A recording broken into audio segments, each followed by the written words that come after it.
Aloha, my name is Drake.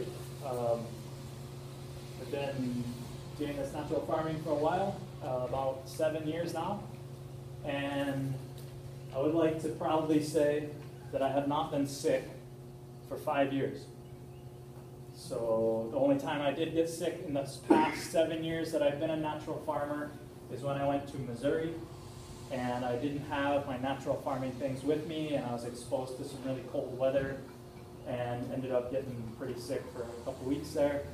But in basically the past 7 years of natural farming, I haven't been sick. And so I'm here tonight to share one of the best medicinal parts of natural farming with you. And this is my email, drake@naturalfarminghawaii.net. This is also the website that I post all of this information that we collect here too. So just so you know, I'm video and audio recording, so be pulling on with your words. And let's get started. So basically in tonight's presentation, I'm going to talk about the definition of what a tincture is, the traditional OHN recipe, which I'll get into what OHN means during the definition, the recommended use of these tinctures and these medicines, properties of why you would want a tincture or make these, some other tinctures besides the things I have here, and a suggested workflow that I got here last time that I thought was cool, so I mixed that in. So that's what we're going to do this evening. Start with this definition here, which is a tincture. So has anyone tinctured before? Okay, four of us here, so that's good. A tincture is dissolving things in alcohol so that they become more available to your body or to what you're applying this medicine to. Alcohol is a really strong thing that can solubilize things that otherwise wouldn't be able to enter into your cells. So tonight, the traditional recipe of what I'm talking about, OHN stands for Oriental Herbal Nutrient. So if you notice here, I start with garlic, ginger, licorice, cinnamon, and angelica. And these are the 5 herbs that are commonly prescribed in Oriental medicine for various ailments. And they're kind of like the bedrock of medicine. So when we make OHN, what we do is we tincture all of these and we combine them into one thing that we call Oriental Herbal Nutrient. The basic common denominator between all of these things is that they're really good for digestion. And they also tend to have the element of fire in them. So you'll notice as you drink it, it may get your belly start to heat up and get going. So what I want to do is to send around this bottle, and this is not quite this here, because I made it a little bit differently, but this is what I'm using as my OHN. And so you're able to just use this little dropper here, give yourself a nice dose. And so we'll just pass this along and go for it. It is bound with alcohol, so if you have objections to alcohol, reach out. And if you're allergic to anything, please don't. Got it? How is that one different from what you have on? What you're drinking there is garlic, ginger, and turmeric. So instead of including licorice, cinnamon, and angelica, which I'll go over in this presentation, I just used what I could get here locally available really easily. Did you use equal parts? And they are equal parts in there. So to make this, I'm going to go through our traditional recipe. That there's steps of having wet ingredients like fresh garlic.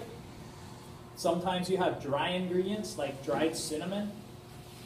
And so I'm going to go over those two methods of preparing those, and then we'll go over how the alcohol's actually tinctured that out. So in the preparation of our fresh ingredients, so when I'm starting with my garlic and ginger and turmeric, this is the recipe that I'm following here. And so what I do is I just crush and mash the material into about quarter size, so that it has a lot of surface area. It's pretty small. It's not blended. It's not extremely pulverized. It's just kind of just to make enough surface area. You either cut it really thin, or in the case of garlic, just get a big rock and just mash it. And then you'll have your starting material. Once you have that material, you mix it with 1/3 brown sugar by weight. So what you started with your material, weigh that out, mix in your brown sugar, and then you want to fill your vessel, which I tend to use half-gallon mason jars because they're nice, my hand can fit inside, really easy to work with. You want to use glass or clay. You don't really want to use plastic here, because the plastic will also get into your medicine. So if you're trying to use it to heal you, plastic doesn't really have that many good things for you. And then you're going to leave it out on a countertop with just a breathable lid over it. And in the next 3 to 5 days, your garlic, ginger, turmeric, these materials you're working with will ferment. And so the microorganisms will begin to digest and break down this material. And when you're working with garlic and you have like excessive garlic peels, you don't have to put in that. But some of the peels is fine. The peels are decent to put in. Just, like you'll get so much that you can discard the real excess of your garlic peels. Yes. You're cutting up garlic or ginger, and you put it in 2-quart mason jar. How much material do you want for 2/3 full alcohol? Probably like 3 big pieces of ginger, and then maybe like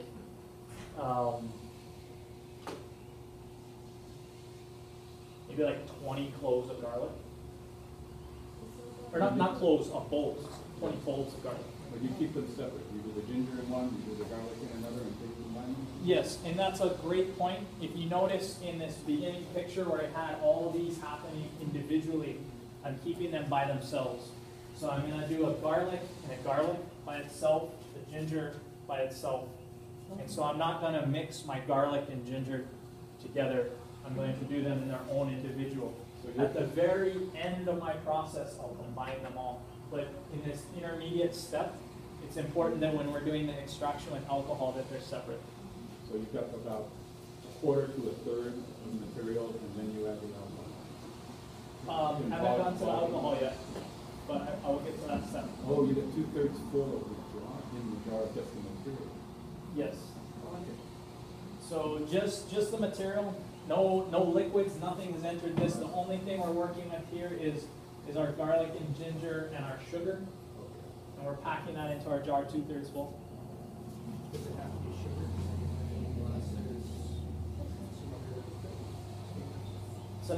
It's another great question. So in natural farming, sometimes I'll say sugar. What I'm specifically referring to is brown sugar. Not sugar in the raw, not white sugar, not anything. Brown sugar. And brown sugar, it really helps with osmotic pressure to pull out nutrients, as well as really helps to feed the microorganisms with balanced nutrients. Like if you have honey, sell your honey, buy brown sugar.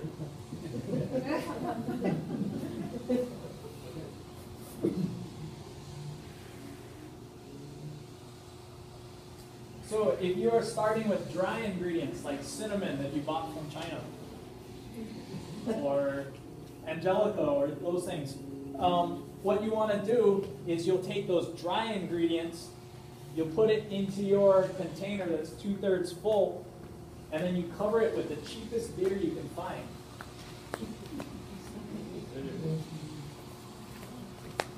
And what that's going to do is that the beer is already fermented. So as the beer starts to enter your material, it rehydrates it, but it also ferments to open up to make the material more available for our next step. See, yeah, you can use any kind of beer, but the cheaper the better. And then you let that stand the same as your fermentation, which is your 3 to 5 days. Are you covering that too for the 3 to 5 days? Breathable lid. Breathable lid. Yep, breathable lid over your jar. Yep. Yes. Why cheaper beer? Yeah. If you were to like brew your own beer to make your own, like if you're making super high quality medicines and you're going to brew your own, but in most cases then you get fresh cinnamon and all those things. I thought it was because it was probably more sugar. It's cheaper, it's a faster, cheaper alcohol usually ferments things with cheaper sugar and ferments faster.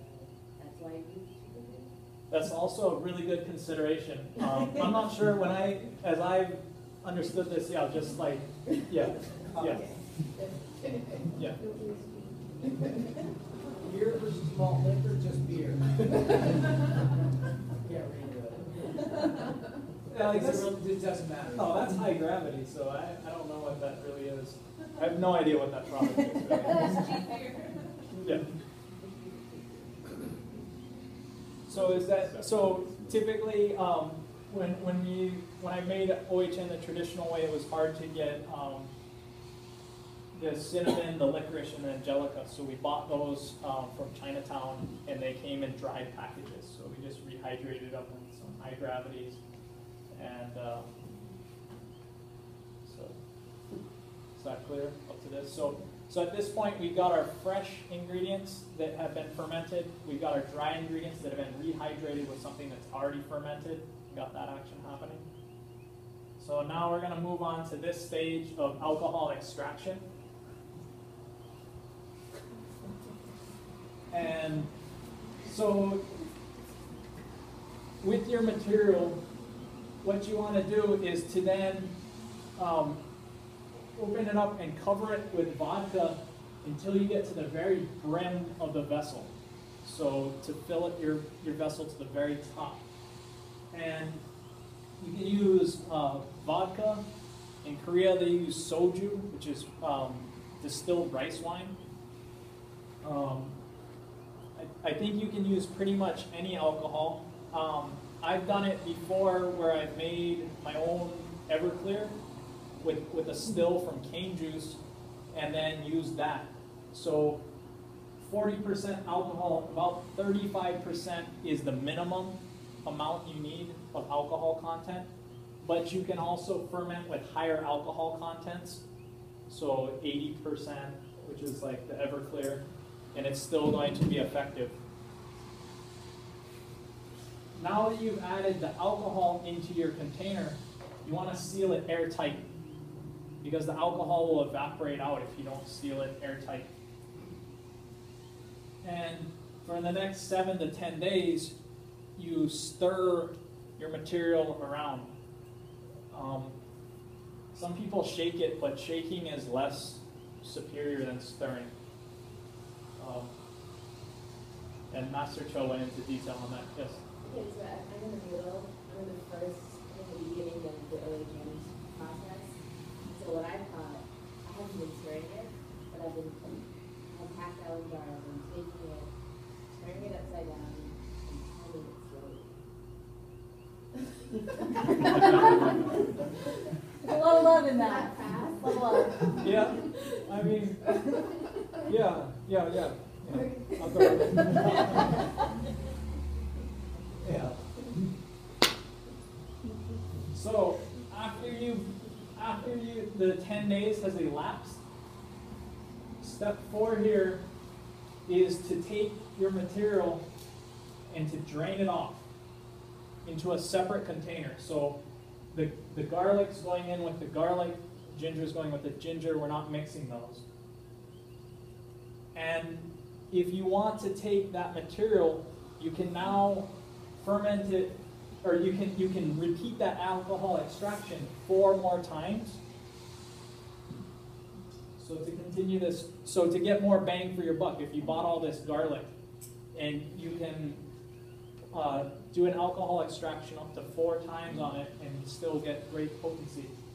So to do that, what you do is once you've poured all your liquid off, you then pour back in to your material until you've filled it up 1/3 with the liquid. So your material will be probably, still around your 2/3 line. It might compress down, but don't worry too much about that. You fill it back up with the liquid to 1/3. And this is to preserve your fermentation that you've got, and you're adding a little bit of the liquid back, and this helps to keep that the cells and everything open. And then you can fill it with more alcohol, more 40% alcohol back up to the brim. And you can repeat this to go back to then sealing it and waiting again for 7 to 10 days, stirring it every day. And then you'll drain off the liquid. So again, I had my first pour off, and I have my garlic there. I poured back 1/3 into it. Now when I go to do my next pour off, I pour it into that jar that I've got my pour off, mix that around, and then from that jar, pour back in 1/3, and then repeat and fill it back up. So you're always taking your batch that you have that's been poured off, and then mixing your new pour-offs into that and stirring that up, and then adding it back in to keep this fermentation loop, or this extraction loop open. And you're keeping an airtight lid on your pour-off jars too? Yes, yes. Once you've added the alcohol, it's always airtight. So if you're using 4 ingredients, you're going to have 4 fermentation jars, 4 pour-off jars. Yes. Yes. So that makes sense to everyone? Yeah. Yep. Okay. And so this can be repeated, yeah, like I said, 4 times through there. Is this on your website? This presentation specifically will be, not yet. And so once we've done that for all of our ingredients, we've gone through all this process, now we're at the end. And this, again, is where I show combining all these into one. You always want to store the alcohol with the airtight lid, and you also want to try to keep it in the dark. That way the sun will break down your medicine if it's not kept in the dark. And before you use it, you want to make sure you shake it well, because it'll settle out. And you can store this, it's best to store it like in a closet where the temperature is not fluctuating too much. You can store it in the fridge if you want, but that's not necessary. And because this is bound with that much alcohol, this is pretty much preserved at that point. In this setting. So, yes. So after your 4 to 6 times that you use it over and over, do you ever just press out the mark, the last, your herb at the very end? I don't press things out. Just what I do is I put a screen over the top, and I'll hang it upside down and leave it upside down for like half the day, and a lot of stuff will come out. And my material then, if I pressed it out, I'm not going to get more than like a few drops out with these materials, from what I found. Like they really do, you know, by just gravity is really strong to pull the liquid out if you're patient enough. And I'm not sure specifically on the OHN, but I know when we're doing other fermentation, we don't want to press it out because same reason we don't want to blend our material before we start, because we want the stuff that's in the cell to stay in the cell. And if I'm mechanically pushing it out, the stuff that the alcohol brought out is the stuff that's bound with the alcohol, and then that's going to be my medicine. Whereas if I mechanically push it out, I'm getting other things that are coming out that maybe weren't bound with that alcohol.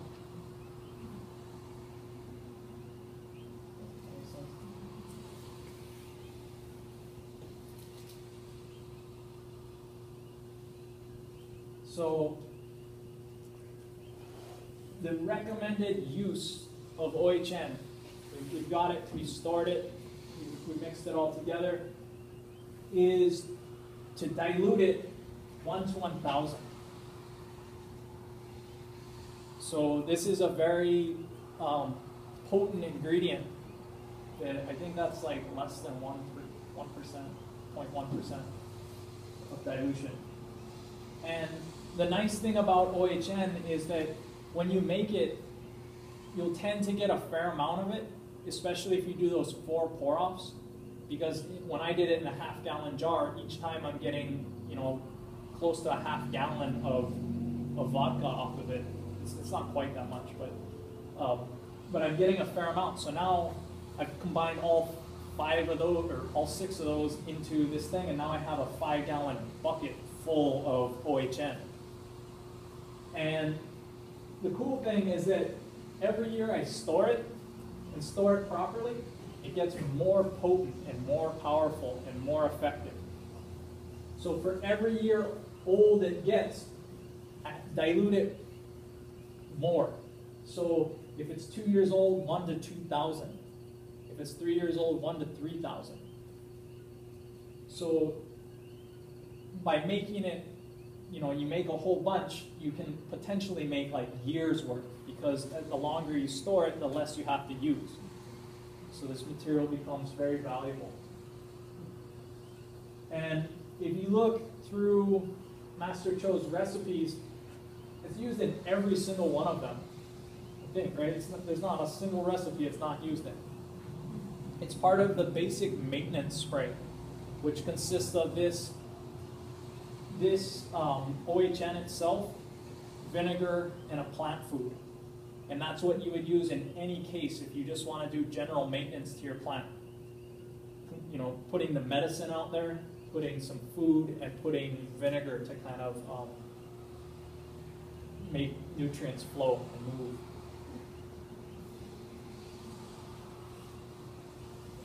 The reason it's included in every one is because it increases the potency and the absorbency of the other amendments.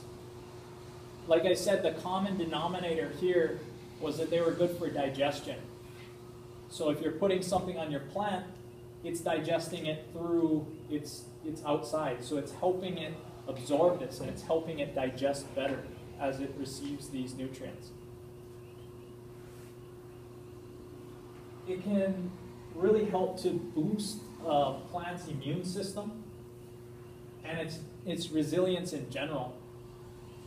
So if you're looking at your plant, you're like, oh, you know, I kind of want to, you know, it looks like it needs a little help here.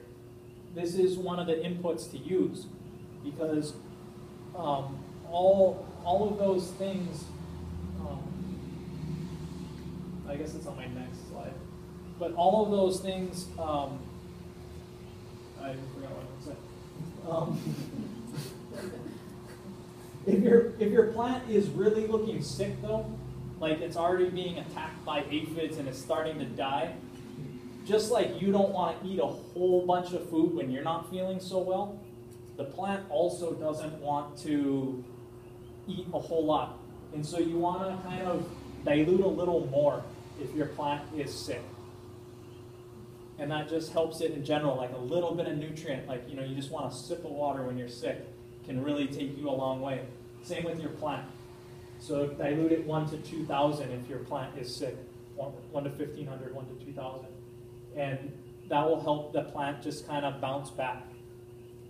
Just like when you tasted it here, it kind of gave you that little fire inside.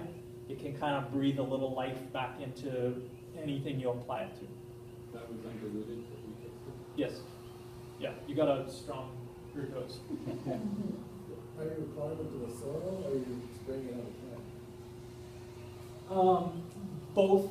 Both. It directly onto the plant as a spray, and I got the dilutions are on the internet, but basically it's about, I can't recall this right now. So as a plant spray, essentially what you're trying to do is just make the leaf surface wet. So if you have your mister sprayer and you can spray it on, you just want to coat the leaves. And the most effective way to spray this onto your plant is to hit the bottom of the leaves. And the plant will absorb it immediately, right away. If you're doing a soil drench, you basically apply about 4 times more than you would have in a spray as a soil drench. And this is also going to stimulate the microorganisms that are living in the soil, and as they become stimulated, they're communicating with the plant and giving the plant what it needs. And as you stimulate that micro ecosystem, they can help the plant and help it even better than you can. Also, here in Hawaii, it's not that much of an issue, but if you live in an area that frosts over, you can spray the OHN, and it'll help you where your neighbor will lose their crop to a frost. If you spray this OHN, you won't, unless it really freezes. But a snap frost that we can get, you can apply the OHN, and that same heat that it brings, it just stimulates the whole microecology that they're moving around. They're like, man, did you get some of that? Yeah, that was good. That you won't lose it to a frost. The alcohol is an antifreeze. And the alcohol probably helps, but once you've diluted it to 1 to 1,000, the alcohol is so minute that it's really the nutrients that are in there that is the main acting factor. Could you spray? How often would you recommend spraying on a healthy plant or drenching? Common application is every 7 to 11 days as a maintenance. So once a week.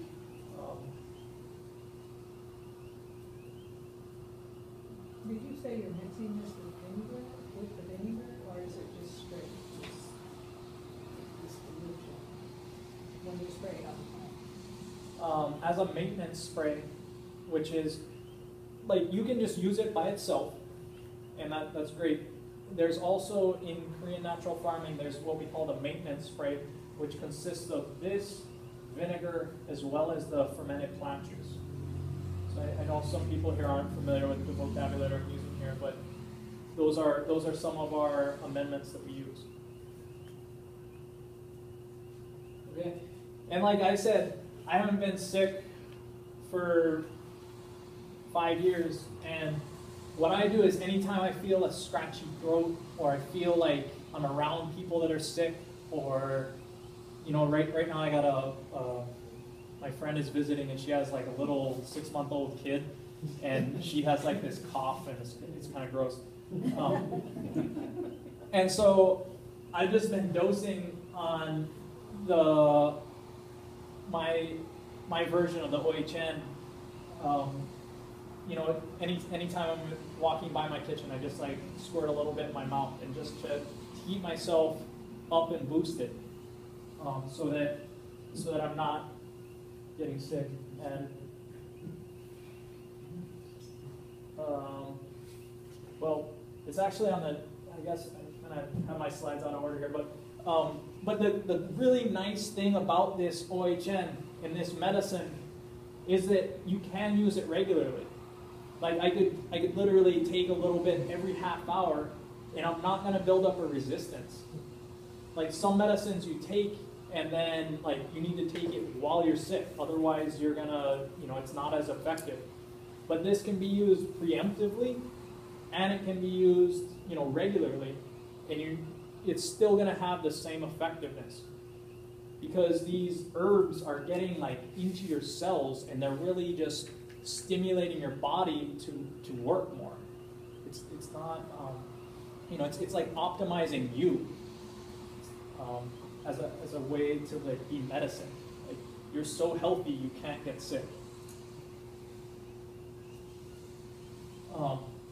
And as a property of tincturing, and the cool thing about the way we've done this here is that by doing our fermentation first, we've unlocked all those cells, and the microorganisms have gotten in there and they've sort of pre-digested the material, but they weren't able to solubilize certain nutrients. And so when we add, it's like the doors open, and then when we add the alcohol, then the nutrients go into the solution and become water soluble. So as opposed to just taking fresh herbs and mixing the alcohol into them, if you ferment them first with our sugar, or you reconstitute them with that beer, it helps to open them up so they're ready to be even more potent in your alcohol extraction method. Also, alcohol can make many nutrients that wouldn't otherwise be water soluble, especially up at that 35%. Whereas sometimes in our other natural farming, we do fermentation and it creates alcohol, but it's around maybe like 0.5% to 3%. When you're up at 35%, it solubilizes a whole different range of nutrients that aren't soluble. But that basically most nutrients are only soluble in alcohol, is the way I understand it. So whether it's fermenting inside of you, or you're fermenting it externally and then taking it internally, it's the fermentation method that is making the nutrients soluble and then moving them into your cells. Because if a nutrient is not soluble, it will not enter your cell. So solubilizing and then using the alcohol. And alcohol is also much more aggressive at entering and breaching that cell boundary. So if I got a chunk of garlic that's bound with this alcohol molecule, it's going to enter into that cell really aggressively. That's how you get drunk so fast. Is like alcohol is just like, oh man, it hits you hard, and so that's the mechanism of what's happening there. And this is just off the internet. If you search for tinctures, you'll find this guy.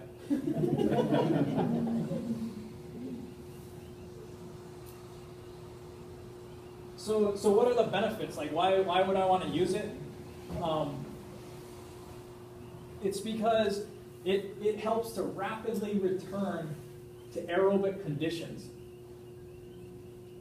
Majority of the pathogens or disease-causing organisms that we face live and thrive in anaerobic conditions, meaning without oxygen. They're just going to party, party, party. But if you can apply OHN, it helps to rapidly bring oxygen back in. Just like you felt that kind of burn through you, what's really happening is you're oxidizing, and you're literally like burning on the inside as you're oxidizing. And so it helps to bring that oxygen through into and restore conditions.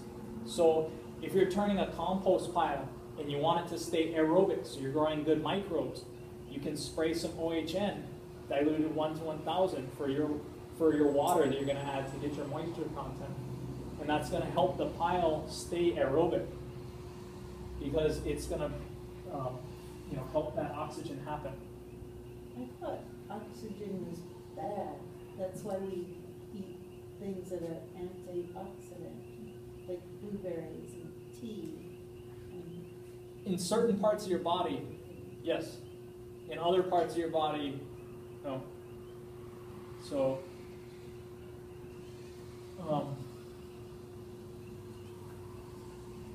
it also helps fermentation happen faster, yet it's more controlled. Meaning that the good microbes are going to really thrive, but the bad guys are going to have a hard time taking off because it's such an aerobic thing. So that the guys that love oxygen and love the aerobic conditions are really going to take off fast and speed up your fermentation process, but the bad guys aren't going to take over. So it's cool for helping that. And like I've been saying, it really selects for our beneficial microorganisms. Certain like pathogens and other things in the presence of the OHN, like garlic, is classically sold as like antifungal, right? I mean, you probably heard that garlic is antifungal. What they're really saying is that it's anti-bad fungal, because it keeps the good fungus there. Because you want good fungus in your body and in your environment. But the garlic will get rid of the bad stuff. I'm not exactly sure how that mechanism works, but pretty cool. And as I was saying before, I thought this was on the previous slide, but basically you can take it all the time and you're not going to build up resistance, which that's one of the coolest things with a medicine. Because a lot of other things, you take it and then you're vulnerable. Like if you take too much echinacea, then like you boost your immune system, but then it drops it down lower when you're not sick. And in this case, if you just did OHN, you're gonna just boost yourself and stay boosted. You're not gonna ever have that kind of crash from this. And also the longer it sits, the more potent it gets. So when you make it and you have it sitting around, it's actually appreciating asset. Yeah. Yes. So it's a good investment. You make it today, and it's going to get more valuable tomorrow. Which, how many things does that happen with?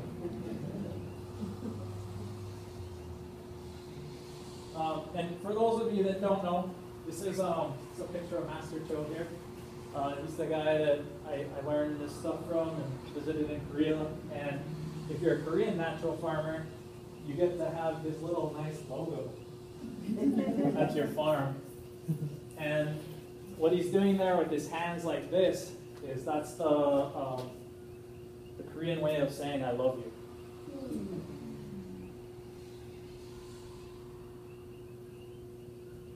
So now that we're all cool with that, kind of went through what our OHN is. I've also learned from a few other people on what you can do and use in these situations. So I call that mixture there that you guys all had a chance to sample, I call it Hawaiian herbal nutrient. And it's garlic, ginger, and turmeric in there. One of the cool properties that I heard about turmeric is that viruses cannot replicate in the presence of turmeric. So whatever the curcumin or whatever don't quote me on that, whatever the potency of turmeric is it, I don't know. Curcumin. Yeah, maybe it's that or whatever. But viruses cannot replicate in the presence of it. So if you're sick and you start taking the OHN with turmeric, you're not going to get sicker. The virus is going to be stopped, and your immune system then just has to purge what you have out of you. It's not going to keep replicating. So I'm sure you guys can probably think of a few diseases that would be nice for. And when there's another natural farmer that came to Hawaii in 2009, and his name is Gil Karangan, and highly recommend you look him up. He's a great guy. But what he does is he makes just garlic, ginger, and then he'll take from the cashew. When you pull you got the cashew, and then the actual nut is at the bottom. You pull that off, that white sap stuff that comes out. He'll tincture this garlic and ginger, the way I talked about in the OHN, and then he'll add that cashew sap into it. And this is his medicine that he uses. And you can research more on the cashew itself, but it has.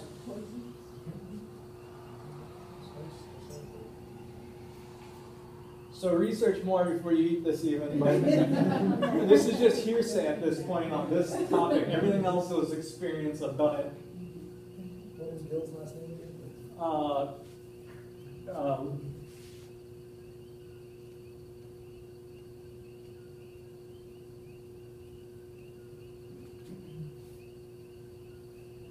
Oh, there you go. Can I name? Thank you.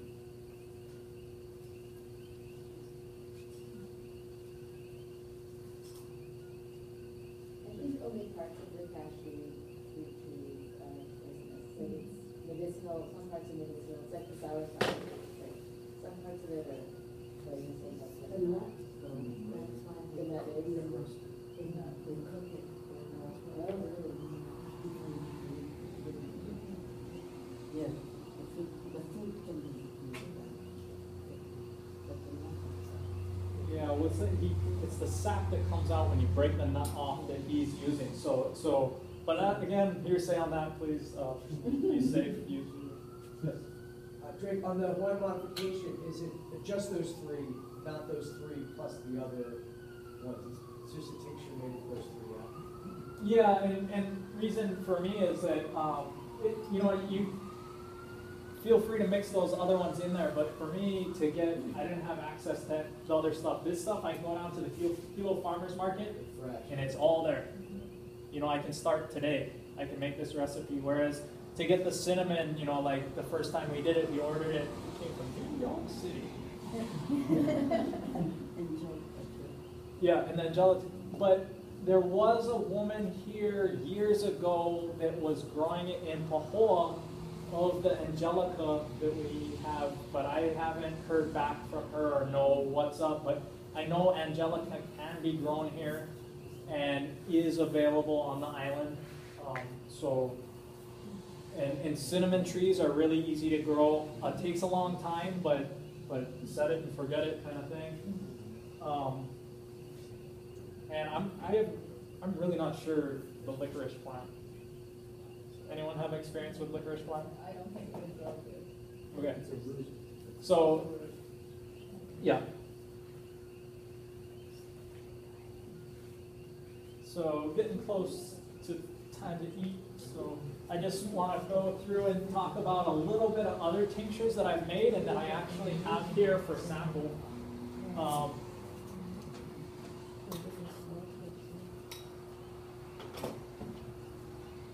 So,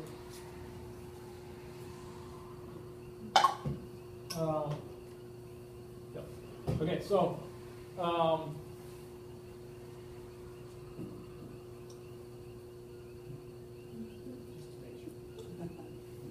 yeah, no, you're not going to die. Okay, but these can be sent around, and this one in my left hand here is made from mugwort, and this one in my right hand is made from comfrey. So You use leaf or root of the comfrey? I use the leaf. Yep.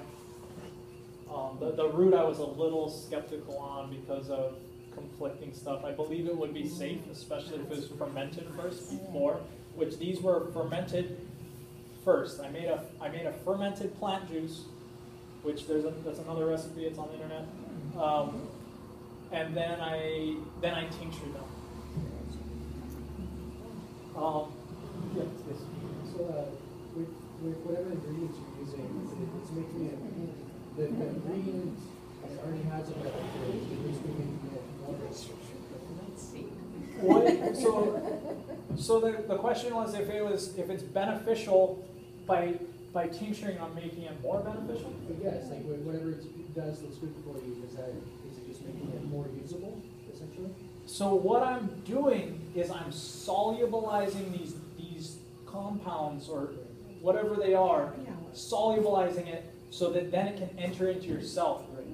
because if I did not tincture this, it would just float by my cell, and my cell would be like, oh, I'm not interested. But because it has the alcohol, it's just like, wham, take it. So the more times you reduce it, the better it is? These here, the mugwort and the comfrey, this is the first pour off. I did not go through this 4 times to pour these off. This was just I fermented it first, I poured off the liquid that came out, and then I filled it up with alcohol to the brim of my jar.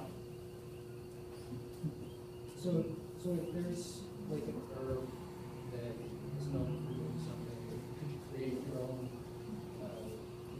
your own recipe with whatever herbs you might need for yourself? Yeah. To take care of whatever it is that you're trying to do. Yeah, absolutely. So if you know it to yourself, you already have some beneficial herb that you're privy to. Yeah, this process will work with, I'm pretty sure, almost anything. I'm pretty sure you can ferment anything, and I'm pretty sure you can tincture anything. Just to back up, when you're talking about making the original fermentations before combining them, you're using a dry material, you're putting it in the beer before you do the fermentation. You don't pour the beer off and then put the alcohol on, you put the alcohol right on top of the beer. Absolutely. Yes. So the reason I tincture the mugwort and the comfrey is I'm really trying to heal my teeth. I didn't take the best care of them throughout my life. And so I'm using calcium phosphate, water-soluble calcium phosphate that I have, because that's super important for bone and health. And then mugwort, when I was in Korea, as just kind of an aside while we're at this learning center, Master Cho's daughter started to talk about the mugwort soju, is what they called it, which is just a mugwort tincture. And so she was saying that basically you can pull the toxins out of your bones. Your bones are kind of like sponges, and somehow the mugwort, I've heard before that mugwort was used to like cleanse water, like biblically. I think it's in the Bible, of using mugwort when they were in the desert to clear the water so they could drink it. And so what it's doing is it's a toxin like aggregator, like cleans things out. And so when you tincture it, it can really help to pull things out of your bones. And she also said that it's an extremely strong fungal control. So if you're looking at your plant and it has some kind of fungus attacking it, you can dilute this, again, 1 to 1,000, and spray it on, and it's going to help to mitigate that fungus. And this is, again, hearsay, but I'm living experiment right now trying it. So far it's worked. And comfrey is known as bone knit. So you break a bone, it knits it. And so I thought to myself, well, I'll make a fermented plant juice out of it, and I'll make a tincture out of it, and then I'll combine both those, and I'll drink it, and maybe my teeth will get better. Have you noticed the difference? Yeah, they don't bleed anymore. Is there any topical application, or is it strictly internal? I believe you can do it topically as well. I'm actually in an experiment with my friend right now who's a gymnast and has messed up her fingers, and so we're doing topical on her hands to see how that affects it. And so far, she's had less pain, but she continually re-injures it, so it's kind of hard. And also, comfrey has allotonin in it. Google that, it'll show you how to spell it or say it properly. And what that does is your body has receptors for it, but you no longer produce it. And so when your body, your receptors get stimulated by this allotonin, you basically go into superhuman healing mode. And they'll warn you against putting comfrey onto an open wound because the skin can heal over so fast that it may seal an infection inside. So you just go into really fast healing mode when you have comfrey around. So I figured, why not tincture it and see if that'll work. And I use the leaves here. I believe you could use the root, but root has more of that than the leaf. But also the root on the internet has more where it's like it may or may not affect your liver. And I'm like, But that's when people I like my liver drink, too. when they drink tea of it. So like tincture would be. Yeah. But if you were to use it for plants, I would probably maybe try the root. Okay. I also just, I don't have too much comfrey growing around right now, so I just use the leaf because the leaf grows back really fast. Because you don't want to pick up the plant. But that's just my own story. Does the mugwort grow around here, or is that something that you... Yes, and this is a picture of it right here. You may see it. It's a common weed in pepper kale. It's seems to be pretty resistant to Roundup and grows right on the side of the road. Yeah, Roundup ready? Does it flower? Does it have a recognizable flower? Kind of puts out a stem like that with little white flowers on it that would kind of be around. I probably should have brought cuttings of it. It's super easy to grow. You just stick it in the ground, and then it's like mint. It'll just go everywhere. Why did I plant that there?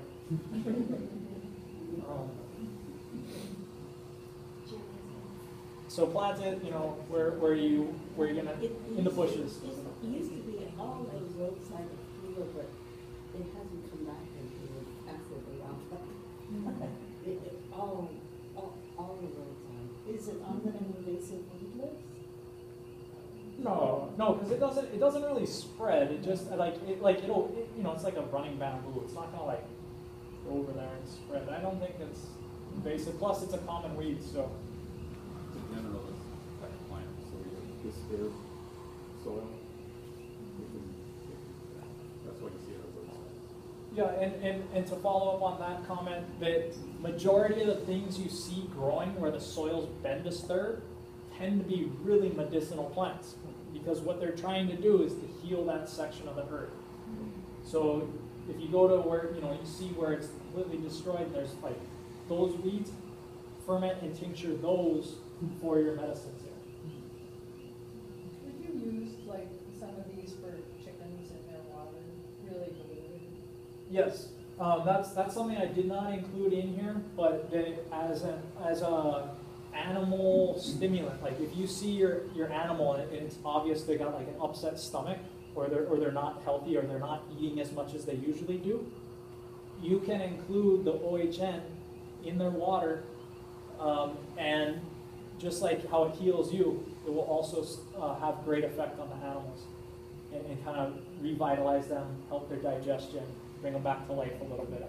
In the dilution of 1 to 1,000, add it to the water? Yeah, and at 1 to 700 at the most.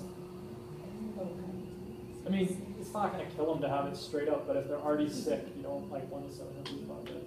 What do you do with the leftover material? Compost? Yeah, at this point, because I've already kind of gone through composting, is probably the best next step for this. There's so much sugar in it. Does that attract varmints?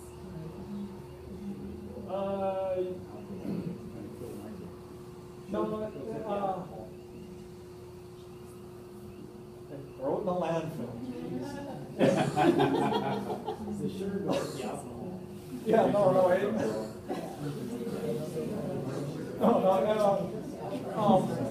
I haven't seen adverse effects. I put it into my compost. I actually have a bokashi bucket that I do, and I put it right in there. It seems like I put lactic acid bacteria in there, and it seems to just digest everything pretty soon.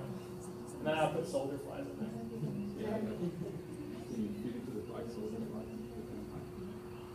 So I think, yep, okay, so 2 more slides here. So this is just a suggested workflow here that I actually got from Lynn last time she was here, where she was talking about how she was doing her tinctures and her ferments, and I thought to myself, well, that's great.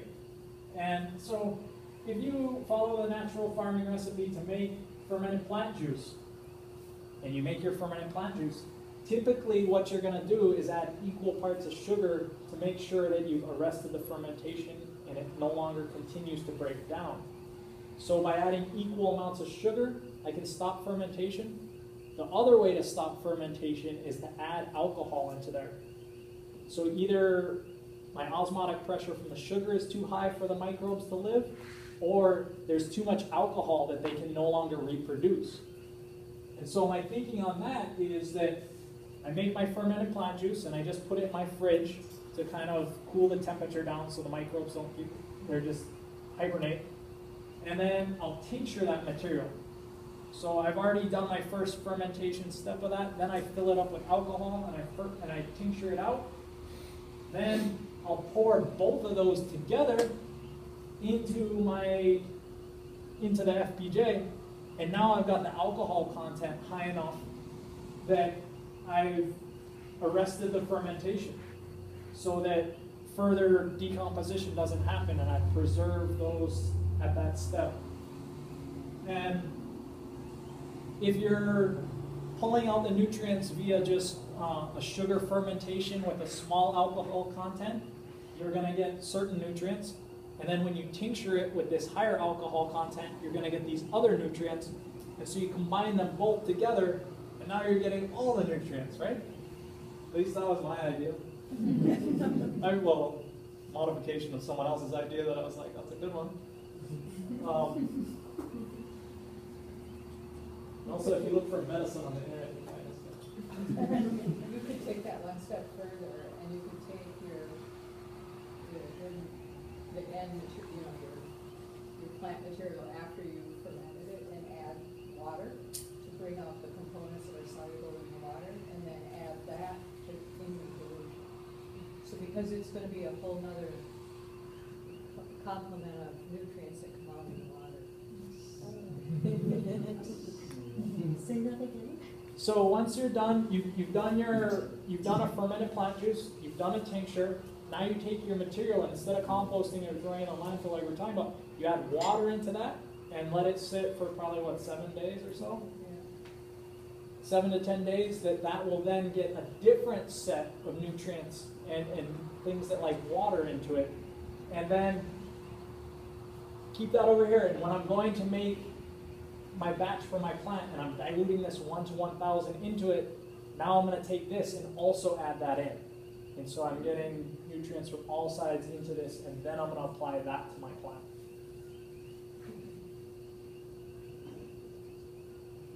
All right, I'm going to modify the slides.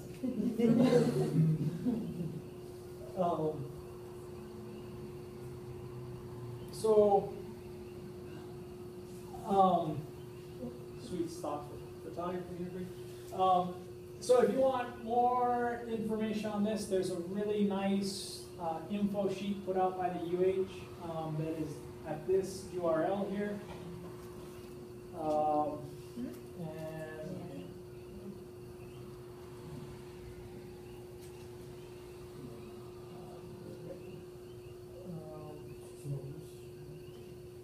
And it's this right here.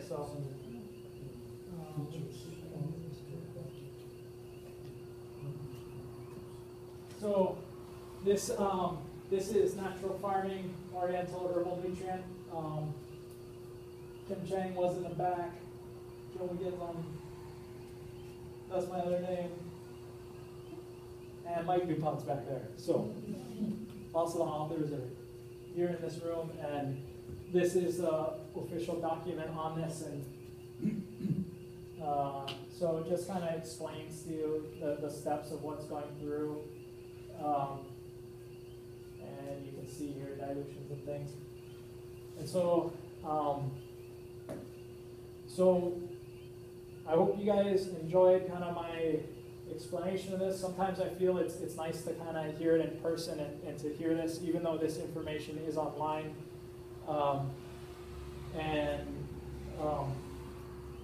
What we try to do here is every month I try to go over one of the recipes. And in fact, for the last bit I have been. And so, thank you.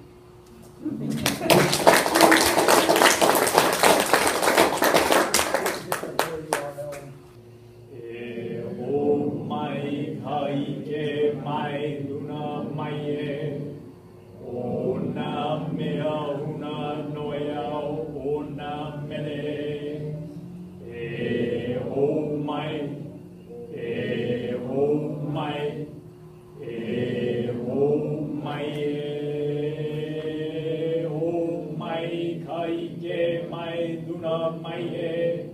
O na mea una noea o na mere. E ho mai. E ho mai. E ho mai. E ho mai kaike mai luna mai e. O na mea una noea o na mere.